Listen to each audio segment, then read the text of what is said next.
Students, I am Shweta and welcome to my channel education hub. हम लोग class 6 का chapter number 3 कर रहे हैं, जिसके हम लास्ट एक्सरसाइज पे पहुंच गए हैं और उसके हमने 1 से लेके 9 तक क्वेश्चंस भी कवर कर लिए हैं। जिन्होंने वो क्वेश्चंस नहीं देखे हैं उसका डिस्क्रिप्शन में मैंने लिंक दिया हुआ है और ऊपर एक आई बटन भी है जिसपे आप क्लिक करके ये क्वेश्चंस को देख सकते हो। तो आज हम स्टार्ट करते हैं question number 10 and 11, last question of this exercise and this chapter. Question number 10, find the LCM of the following numbers. उन्होंने बोला है जो नंबर्स दिए हुए हैं इनके हमको एलसीएम निकालने हैं। ये तो वैसे ही बहुत इजी है, नंबर्स इनके एलसीएम निकालने हैं। और उन्होंने बोला observe a common property in the obtain LCM, is LCM the product of two numbers in each case. तो ये हम करके देखते हैं, हमें पता चलेगा कि ये जो उन्होंने बोला है कि ये प्रॉपर्टी इसमें या इसमें ये जो है LCM product of two numbers है कि नहीं है। तो पहले हम निकालते हैं 9 और 4 का एलसीएम। किससे निकलेगा? यहां पर आ गया 2, 9 यहाँ 2 2 जा 4, फिर हमारा 2 से हो जाएगा यहाँ 9 2 1 जा 2। अब ये खत्म हो गया। इसके बाद क्या करेंगे? 3 से 3 जा 9, यहाँ 1 और यहाँ आ गया 3 1 जा 1 जा। तो इसका एलसीएम हमारा कितना निकल आया? 2 multiply bye 2 multiply by 3 multiply by 3। तो क्या हो जाएगा? 2 to the 4, 4 3 जा 2 to the 4, 3 3 जा 9, 4 9 जा 36। पहले हम सबके एलसीएम निकालेंगे, फिर हम ढूंढेंगे इसमें जो उन्होंने आगे पूछा हम लोगों से। नेक्स्ट हमारा क्या हो गया? 12 एंड 5, इसका एलसीएम निकाला। पहले हम 5 से पहले हम 2 से करेंगे। 2 से किया 2 6 जा 12, यहाँ आ गया 5। फिर से 2 से किया 2 3 जा 6, यहाँ पे रहा 5। ऐसे निकालने में आप सबको आते ही तो आप 1 मिनट में निकाल सकते हो। अब बचा हमारा 3 1 जा 3, यहाँ बचा 5 और यहाँ पर आया 5, यहाँ पे 1 और 1। तो इसका हमारा एलसीएम क्या हो गया? 2 multiply bye 2 multiply by 3 multiply by 5। 2 2 जा 4, 4 3 जा 12, 12 5 जा 60। इसका भी एलसीएम निकाल दिया। नेक्स्ट हमारा है 6 एंड 5, 6 और 5 का निकालेंगे। 2 से निकला 2 3 जा 6, यहाँ रहा 5। फिर 3 से करेंगे 3 1 जा 3, यहाँ रहा 5। फिर हम 5 से करेंगे 1 और 1। तो हमारा क्या आ गया? 2 multiply by 3 multiply by 5, LCM is equal to 2 3 6 6 5 जा 30। क्लियर? अब लास्ट भी कर लेते हैं। 15, 4,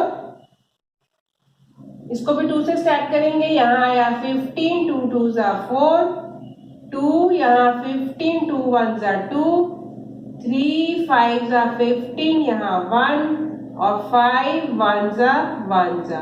तो एलसीएम हमारा कितना हो गया? 2 multiply bye 2 multiply by 3 multiply by 5। तो कितना आ गया? 4 12, यहाँ पर भी आ गया 60। ये हमने इस आपके एलसीएम निकाल लिया। अब इन्होंने क्वेश्चन में क्या पूछा है कि क्या इसमें कोई कॉमन प्रॉपर्टी लग रही है जो एलसीएम की है? Is LCM the product of two numbers in each case. अब आप लोगों ने देख लिया, ये हमने एलसीएम निकाल लिया। इसमें आपको कोई चीज ऐसी नोटिस हो रही है जो आपको पता कॉमन लग रही है? आपने देखो यहाँ पे हमारा जो भी एलसीएम आ रहा है, हमारे पास नंबर कौन से है? हमारे पास नंबर है 9 एंड 4। 9 एंड 4 का हमने एलसीएम निकाला, एलसीएम निकला हमारा 36। 9 और 4 को अगर आप मल्टीप्लाई करो, 9 मल्टीप्लाई बाय 4 करोगे तो भी आपका कितना आंसर आएगा? 36। नेक्स्ट क्वेश्चन देखो, यहाँ पर हमारा 12 और 5 का हम लोग एलसीएम निकाल रहे थे। 12 और 5 को मल्टीप्लाई किया, हमारा आंसर आ रहा है 60। यहाँ पर हमारा 6 और 5 का हमने निकाला, अगर हम 6 और 5 को मल्टीप्लाई कर रहे हैं हमारा आंसर आ रहा है 30। अगर हम 15 और 4 को मल्टीप्लाई करें तो भी हमारा आंसर आ रहा है 60।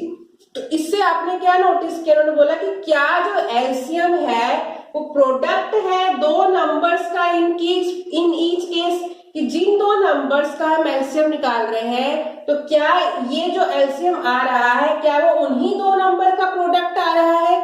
तो आप लोगों ने देखा जो जो नंबर हम जिन नंबर्स का हम एलसीएम निकाल रहे हैं उन्हीं का प्रोडक्ट हमारा आ रहा है। हमारा ये देखो ये नंबर और ये नंबर और ये नंबर सारे के सारे सेम आ रहे हैं। तो इससे इसका मतलब यस हम लिखेंगे yes the LCM is the product of two numbers in each case. तो हम एंड में लिख सकते हैं yes LCM is the product of two numbers in each case। अच्छा हम लोगों ने बेटा पहले ये भी पढ़ा था कि को प्राइम नंबर्स के बारे में पढ़ा था आपने कि जो दो को प्राइम नंबर्स होते हैं तो उनका जो प्रोडक्ट होता है उनका प्रोडक्ट जो है वो सेम होता है। जैसे कि ये देखो ये हमारे सारे को प्राइम नंबर्स है, 9 और 4 को प्राइम नंबर्स है, 12 एंड 5 भी को प्राइम नंबर्स है, 6 एंड 5, 15 और 4 ये सारे के सारे को प्राइम नंबर्स है। तो आप इस स्टेटमेंट को ध्यान से रीड करना तो उसके हिसाब से हमारा जो है ये को प्राइम नंबर्स है। तो आप अगर आपके पास दो को प्राइम नंबर्स का एलसीएम निकालना हो तो आप बिना उसको एलसीएम निकाले सीधे उन दो नंबर्स का प्रोडक्ट कर दोगे तो आप लोगों का वही आंसर सेम आ जाएगा। इस क्वेश्चन में ये लोग यही बताना चाह रहे हैं हमें को प्राइम नंबर की यहाँ पे कॉमन प्रॉपर्टी इस जगह पर लग रही है। तो प्रॉपर्टी मैंने यहाँ पे लिख नहीं रही हूँ, प्रॉपर्टी हमारी कौन सी लग रही है जो मैंने आपको को प्राइम नंबर की प्रॉपर्टी बताई थी। तो को प्राइम नंबर की प्रॉपर्टी यहाँ पे लग रही है कि अगर दो को प्राइम नंबर का अगर हम एलसीएम निकालते हैं तो उन्हीं दोनों नंबर का प्रोडक्ट ही उसका एलसीएम होगा। आई होप आपको इस क्वेश्चन का पूरा मतलब समझ में आ गया है।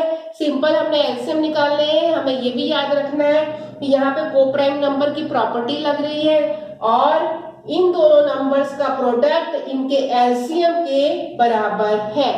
Yes LCM is the product of two numbers in each case. I hope आपको इस पूरा क्वेश्चन का मीनिंग समझ में आ गया। अगर कभी भी कोई दो को प्राइम नंबर्स का आपको एलसीएम निकालना हो तो आप सिंपली आप बिना एलसीएम निकाले इनका प्रोडक्ट लिख के इसको आंसर बता सकते हो। क्लियर? तो हम नेक्स्ट क्वेश्चन करते हैं। क्वेश्चन नंबर 11 भी हमारा क्वेश्चन नंबर 10 की तरह ही है। हमारे यहाँ पर भी 4 नंबर्स दिए हुए हैं, उनका हमने एलसीएम निकालना। उसमें हमारी प्रॉपर्टी लगी थी को प्राइम वाली कि अगर को प्राइम दो को प्राइम नंबर है तो उनका प्रोडक्ट भी उन नंबरों से डिविजिबल होगा। क्लियर? यहाँ पर हमारे पर क्या इन्होंने बोला गया है, what do you observe in the result obtain. यहाँ पे हमारी क्या चीज है, यहाँ पे जो हमारे दो नंबर्स दिए गए इनमें क्या खास बात है। ये जो दो नंबर्स दिए गए हैं आप ध्यान से देखो 20 जो है 20 का फैक्टर है 5। यहाँ पर हमारा 18 है, 18 का हमारा फैक्टर क्या है 6। यहाँ हमारा 48 है, 48 का फैक्टर 12 है, 45 है तो 48 का एक फैक्टर 9 है। बहुत सारे फैक्टर्स होते हैं तो यहाँ हमारा कॉमन क्या आ रहा है कि हमारे जो नंबर्स हैं 20 का फैक्टर 20 का एक फैक्टर 5 है। इन सबकी उनके फैक्टर्स के साथ ही हमने उनका एलसीएम निकालना है। अब हम एलसीएम निकाल के देखते हैं कि इसका रिजल्ट हमें क्या बताता है। क्लियर? तो रिजल्ट में हम इसका फैक्टर निकालते सॉरी एलसीएम निकालते हैं तो क्या हो गया 5 2 से किया 5 आया, यहाँ आया 1 0, फिर हमने 2 से किया 5 आया, 2 5 10 और ये हो गया 5 1 5। तो एलसीएम हमारा कितना हो गया 2 मल्टीप्लाई बाय 2 मल्टीप्लाई बाय 5। इसको मल्टीप्लाई करेंगे 4 4 5 20। तो आप लोगों ने क्या नोटिस किया 20 ये जो नंबर है यही हमारा एलसीएम आया कि अगर एक नंबर है उसका फैक्टर कोई नंबर है अगर हम उसको उसी के फैक्टर के साथ एलसीएम निकालेंगे तो वही नंबर हमारा उसका इन दोनों नंबर्स का एलसीएम होगा। अभी हम आगे वाले क्वेश्चन में भी इसको चेक कर लेते हैं। 6 18 2 3 जा 6 2 9 जा 18 3 1 जा 3 3 जा 3 1 जा 1 जा। एलसीएम निकाला हमने 2 multiply by 3 multiply by 3, 2 into 3 is 6, 6 3 is 18। अब यहाँ पर भी आपने देखा कि ये जो 18 है यही 18 हमारा नंबर है। हमने 18 को उसी के फैक्टर के साथ हमने उसका एलसीएम निकाला तो हमारा आंसर वही नंबर आया। नेक्स्ट भी चेक करके देख लेते हैं। 12 48, 2 6 जा 12, 2 2 जा 4, 2 4 जा 8, 2 3 जा 6, 2 1 जा 2, 2 जा 4, 2 3 जा 2, 6 जा 12, 2 3 जा 2, 3 जा 6 और 3 1 जा 1 जा। एलसीएम निकाला हमने 2 multiply by 2 multiply by 2 multiply by 2 multiply by 3, 4 times 2 and 1 3 multiply किया तो 4 4 to the 8 plus 16, 16 3 48। तो देखा आपने यहाँ पर भी हमारा सेम आ गया।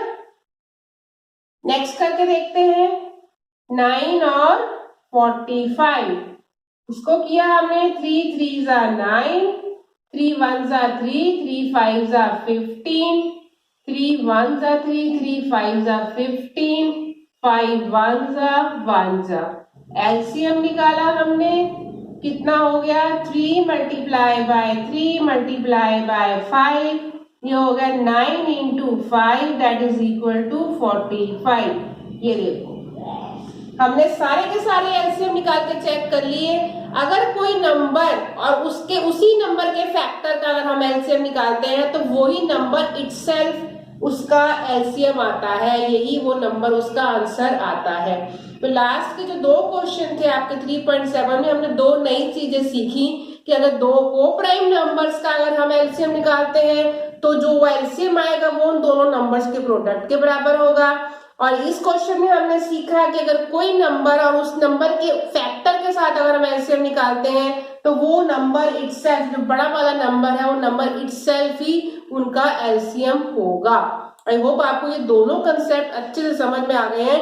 इन फ्यूचर कभी आपको ऐसे एलसीएम निकालने हो एक नंबर और दूसरा उसी का फैक्टर, ऐसे बहुत सारे हम रैशनल नंबर्स में हम जब एडिशन करना सीखेंगे, एलसीएम निकालना सीखेंगे तो ये हम वहां बहुत जल्दी इसको इस रूल के अकॉर्डिंग जल्दी सॉल्व कर सकते हैं। अगर वो नंबर एक है वो दूसरा नंबर उसी नंबर का फैक्टर है तो बड़ा वाला नंबर ही हमारा उसका एलसीएम होगा, हम जल्दी सॉल्व कर सकते हैं। आई होप आपको ये दोनों कंसेप्ट अच्छे से समझ में आ गए हैं। इन फ्यूचर आपको ये बहुत काम आने वाले हैं।